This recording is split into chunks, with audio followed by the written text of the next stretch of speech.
High, আমার অসংখ্য বন্ধুদেরকে জানাই শীতের শুভেচ্ছা। তো ভাবছেন শীতের আবার কি শুভেচ্ছা?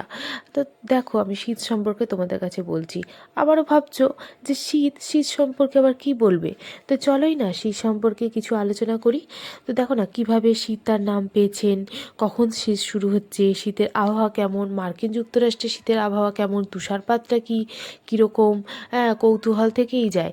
তো চলো তোমাদের কাছে ওগুলো নিয়ে একটু আলোচনা করি। শেখার তো কোনো শেষ হয় না, তো আমি অল্প স্বল্পই তোমাদের কাছে আলোচনা করছি। তো চলো কিভাবে শীত তার নাম পেয়েছেন বলি।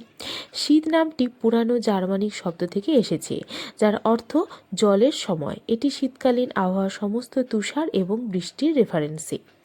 উত্তর ও দক্ষিণ গোলার্ধে উভয় ক্ষেত্রেই শীতের সৃষ্টি হয় যখন সেই গোলার্ধে পৃথিবীর অক্ষ সূর্য থেকে দূরে হেলে পড়ে। পৃথিবীর কক্ষপথের সাথে শীতের কোনো সম্পর্ক নেই। কখন শীত শুরু হচ্ছে? তো চলো বলি। উত্তর গোলার্ধে নিরক্ষরেখার উত্তরে ডিসেম্বর, জানুয়ারি এবং ফেব্রুয়ারি মাসে শীত পড়ে। দক্ষিণ গোলার্ধে এটি গ্রীষ্মের মাসে জুন, জুলাই এবং আগস্টে পড়ে। মার্কিন যুক্তরাষ্ট্রে শীতের শুরু হয় শীতকালীন ডিসেম্বর অয়নকাল থেকে। তো চলো শীতের আবহাওয়াটা বলি। মার্কিন যুক্তরাষ্ট্রে বেশিরভাগ মার্কিন যুক্তরাষ্ট্রে শীত মানে শীতের ঝড় এবং তুষার ঝড় সহ ঠান্ডা আবহাওয়া।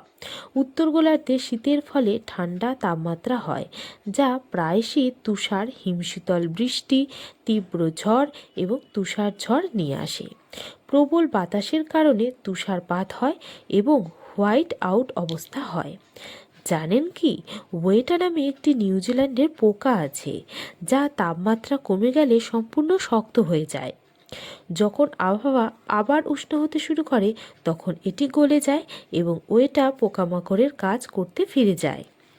শীতকালে সত্যিই দুর্দান্ত জিনিসটি হলো যে ঠান্ডা রাতগুলি নর্দার্ন লাইটস নামে এটি চমৎকার শো তৈরি করে, যা অরোরা বোরিয়ালিস নামেও পরিচিত।